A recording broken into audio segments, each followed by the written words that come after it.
Hello and welcome into the Piles of Paragraphs creative space. I'm Lori and today I'm going to continue with my project for September, and that is, let's see, stamping, staining, stitching, satin weaving, stickers, all things that start with S, but working towards a larger project, hopefully to be finished by the end of September. But today we're going to look at staining papers, or papers that have already been stained. It's kind of hard for me to do this in an enclosed environment to show you the actual staining process, but let's get started. Hope everybody's doing well today. I hope you had a chance to do something creative. I have been doing all kinds of household chores this morning and just now getting around to doing my video, so let's get going on this. So if you've been following me for a while, you know that I have done some tea dyeing with rusty bits, and I did my tea dunked journal, that I've showed you guys before. So this is part of one of the processes that I have done. I did some more tea and rusty bits the other day, and this was a really white piece of dictionary paper. It's Chinese to English dictionary that I use. So this is just tea and two different kinds of tea and rusty bits that I managed to get this. So this is a little bit more on the grungy side. Most of my things will be on the grungy side because I really like that. Another element that I added to the tea dunk this time were some little paper die cuts, little flower die cuts that were brighter colors, pink, blue. I had a little, let's see, where is it? Little, yep, I had it. Oh, there it is.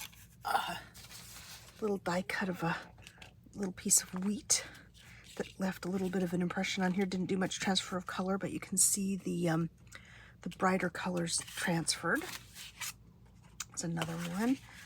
With some more of the transfers. You could use any sort of die cuts out of color paper. I'm not sure scrapbook paper would work for this, but like solid color paper, Astra Brights, that kind of thing. If you want bright colors, kind of gives you a little bit more dimension. This is some music page that I did. This is a page out of a flower book, and since these images were in black and white, I thought it would make a nice background. I also used some of the, I think it's called Purple Rain tea, to get more of those bluish colors. And here's some more of that process. This was a brand new sheet of graph paper that I got at Daiso, that I folded in half and put in. So the inside is not as stained as the outside, but the outside turned out well. And this is just a regular old, not so old actually, piece of ledger paper with the green, but it picked up a lot of the blue. I think if they're blueberries, or there's little blue bits anyway in the Purple Rain tea, and so it picked up that. But for something a little quicker and easier, let's continue down the road. Sorry. Here's some paper that I did with my rusty bits on watercolor paper, and I placed all the bits down, sprayed them with vinegar water, which is like 3 parts vinegar to 1 part water, I think was the measure that I used. And then I poured a little bit of tea over the top of it to give it a little bit different color. So that, this one is just vinegar and water and paper. This particular piece has got something in it other than steel. I don't know if it's copper. I can't figure it out, but it does make really cool, really gives off good color. There's some more of like the original one, and then here's the same idea again with the rusty bits. These I let sit leave the rusty bits on the paper until it's pretty much dry. Of course, here in the oven in which I live, it does not take too long. But you might want to try using your heat tool a little bit, but it's best to let them dry in place as long as you can. If you live someplace really hot like I do, put a piece of, like I use one of those Amazon envelopes, the white ones with the bubble wrap, the ones that are plasticky, those work. Also the packing envelopes that are paper on the outside, but the plasticky bubble wrapping on the inside also works to slow down the process so it has a chance to really rust and leave a good imprint. And then I uncover it after a little while and then let it mostly dry, and before I remove the rusty bits. And I kind of do the same process with the tea dunk journals, but I don't leave them quite as long. Now this one, this morning I was trying to think of other ways that you could dye paper and do it kind of quickly. And so I was taking the filter full of coffee out of our coffee pot this morning, and I thought, oh, let me see what that looks like. So this is what that looks like spread over, once again, a piece of watercolor paper, and I just let it dry. I had a metal grid that I put it on, and then I put that on top of it. That's what some of these marks are. So if you have, you know, some sort of interesting pan, like a fish pan or something that has something on it, you sit on top of it and let it dry, you'll get a little bit more of the markings. But this is just a good color and will be good to use for strips in the weaving, I think. Some things that are kind of naturally colored, if you can find them, are book pages that have had a chance to age. These are close, but not quite. This book, I don't know if it started out this color or if it aged to that color, but it's a wonderful brown.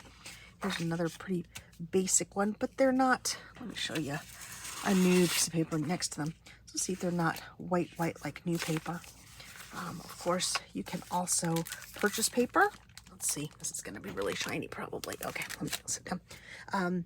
Triple V Vintage, my pal Vernie, she and my friend Jessie have teamed up again to do some more of their design and tea dyeing. Jessie designs, Vernie tea dyes, and so you can get them from her shop, and they come like this. They're already done, so really easy way to get some stuff if you want some printed pages. Vernie also does really excellent coffee dyed. Let's see, do I have anything handy?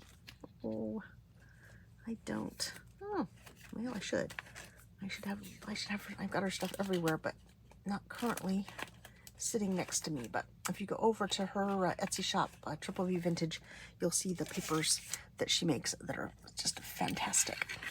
Also another easy way, or fairly easy way, to get some staining on the page, especially if you want more color. Now, all these have all been pretty neutral because that's kind of the color palette that I follow. But if you just take a little kind of inexpensive watercolors and just kind of spread them. I keep saying kind of. Nope, just spread them. You can get some good staining. I don't think I can get any splatter with this because this brush is new and not really broken in. But oh, there you go. You can get splatters. You can get some other color on that you can then add some water to, and just to kind of give your pages a little bit more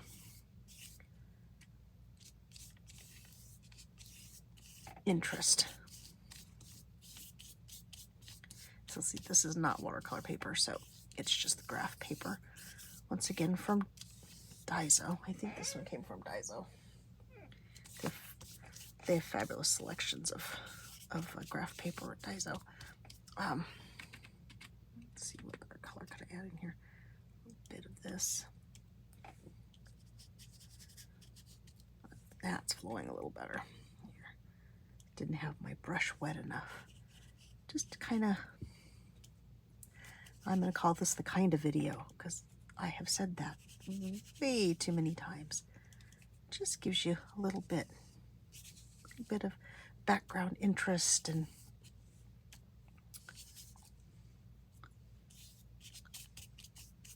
of course you can also do jelly printing, which is a little bit more involved process. This one's pretty easy.